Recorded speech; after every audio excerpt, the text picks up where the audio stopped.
Success the school के जिम्मेदारान की जानिब से लड़कियों की मेयारी तालीम और दीनी माहौल में तरबियत के लिए टोली चौकी और पुरानी हवेली ब्रांच में लड़कियों के लिए एक्सक्लूसिव स्कूल का क़याम अमल में लाया गया है। तो जल्दी करें, सही वक्त पर दुरुस्त फैसला लें और अपनी शहजादियों की तालीम के लिए सक्सेस द स्कूल का इंतखाब करें। सच न्यूज़ के खबरनामे में आप सबका इस्तकबाल है। आज की सबसे बड़ी खबर आ रही है बांग्लादेश से, जहां पर 12 मई को बांग्लादेशी सांसद ने भारत में एंट्री ली थी। अगले दिन वो लापता हो गए थे और 18 तारीख को उनकी लाश मिली है। बांग्लादेशियों पर कत्ल का इल्जाम लगा है। ये मामला आ रहा है MP अनवरुल अजीम अनार का, जहाँ पे बांग्लादेश की सत्तारूढ़ पार्टी अवामी लीग के सांसद अनवरुल अजीम अनार की मौत की कंफर्मेशन हो गई है। बांग्लादेश के गृह मंत्री ने उनकी मौत की कंफर्मेशन की है। वो अपने इलाज कराने के लिए भारत आए थे। बीते कुछ दिनों से उनका पता नहीं चल पा रहा था। उनकी लाश के लिए बांग्लादेशियों को जिम्मेदार ठहराया जा रहा है। उनकी तलाश के लिए इससे पहले सर्च ऑपरेशन शुरू किया गया था। बांग्लादेश के गृह मंत्री असदुज्जमा खान ने बताया था कि कोलकाता पुलिस ने अनवरुल की मौत की कंफर्मेशन करी है। पुलिस के मुताबिक 3 बार के रहे सांसद अनवरुल एक फ्लैट में मरे हुए पाए गए हैं। बताया जा रहा है कि वो वहां किसी से मिलने गए थे। बांग्लादेश के गृह मंत्री ने इस बात की इत्तला खुद दी है। उन्होंने प्रेस कॉन्फ्रेंस के जरिए इत्तला दी है। उनका कत्ल सुनियोजित साजिश के तहत हुआ है। इस हत्याकांड में शामिल सभी आरोपी बांग्लादेशी थे। ऐसे में अब तक इस मामले से जुड़े हुए 3 लोगों को गिरफ्तार कर लिया गया है। बता दें कि 12 मई को कलकत्ता पहुंचे थे अजीम। तभी से उनके परिवार को उनका संपर्क यानी कनेक्शन टूट गया था। उनका मोबाइल भी स्विच ऑफ जा रहा था। बात अगर आप करें होम मिनिस्ट्री की, तो गृह मंत्रालय को बम से उड़ाने की धमकी मिली है। मौके पर पहुंची है बम विस्फोट वाले। होम मिनिस्ट्री बॉम्ब थ्रेट में दिल्ली पुलिस ने कहा है कि गृह मंत्रालय के ऑफिस को अब बम से उड़ाने की धमकी मिली है। आपको बता दें कि इस तरह की धमकियां आए दिन चलती ही चली जा रही हैं। पहले स्कूल्स को, फिर एयरपोर्ट को, फिर अस्पतालों को इस तरह से बम की धमकी मिलने के बाद अब केंद्रीय मंत्रालय गृह मंत्रालय को बम से उड़ाने की धमकी मिल रही है।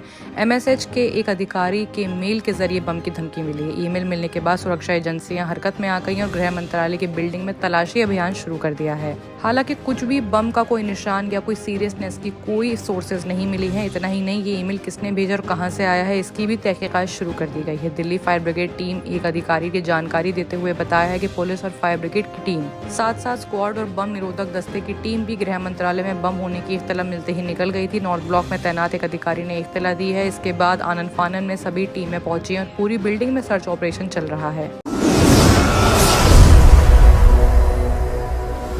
बात अगर आप करें एम्स जो कि रायपुर में है, तो एम्स रायपुर के एक स्टूडेंट ने आत्महत्या कर ली है। इंटर्नशिप में फेल होने से डिप्रेशन में MBBS इंटर्न आ गया था। रायपुर में अखिल भारतीय आयुर्विज्ञान संस्थान जिसको एम्स कहा जाता है, उसमें एक 25 साल के मेडिकल स्टूडेंट ने अपने हॉस्टल के कमरे से आत्महत्या कर ली है। पुलिस ने बताया है कि शुरू जांच से पता चला है कि मरने वाला Ranjit Bhoyar MBBS PG intern कर रहा था। उसने आगे की पढ़ाई अपने दिनों से अवसाद में पूरी करी है, जिसका वो इलाज भी कर रहा था। एक अधिकारी से मालूम चला है कि स्टूडेंट भोयार के कुछ दोस्तों ने उसे ट्यूसडे को संस्थान के परिसर में लड़कों के कमरे में बेहोश पाया, जिसके बाद उसे तुरंत अस्पताल वार्डन ले जाया गया। बताया गया कि वहां उसकी मौके पर मौत हो गई। बेहोश होने की जानकारी मिलने के बाद डॉक्टर्स ने अपनी पूरी कोशिश करी, लेकिन वो बच नहीं पाया। अधिकारी ने बताया कि इस पूरे मामले की खबर मिलते ही पुलिस मौके पर पहुंची और पोस्टमार्टम के लिए डेड बॉडी को परिवार वालों को सौंप दिया है। उनके आगे की भोयर डिप्रेशन से गुजर रहा था, जिसका इलाज भी चल रहा था।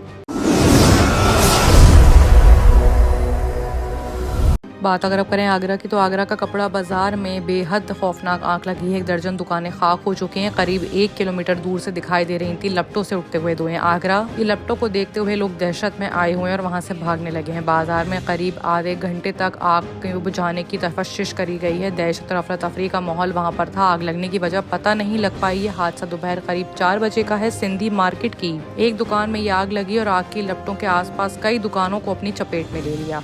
बताया जा रहा है कि दर्जनों दुकानें खाक हो चुकी हैं। वहीं लोगों की अभी तक जान माल का कोई नुकसान की खबर सामने नहीं आई है।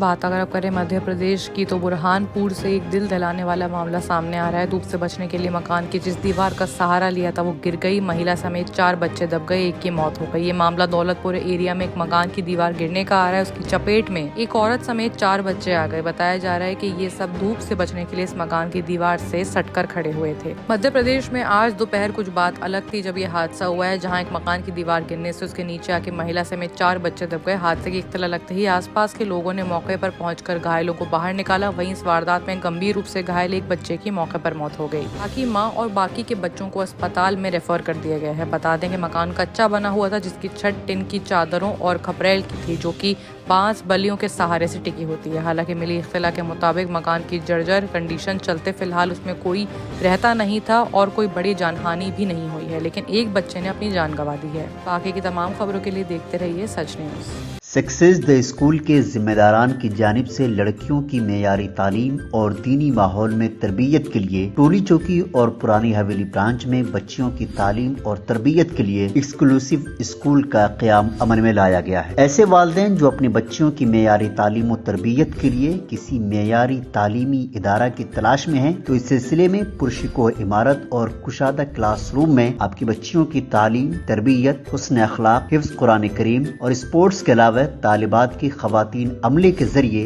निगरानी व हिफाजत का इत्मीनान बख्श माहौल है। तो जल्दी करें, सही वक्त पर दुरुस्त फैसला करें और सक्सेस द स्कूल का इंतखाब करें।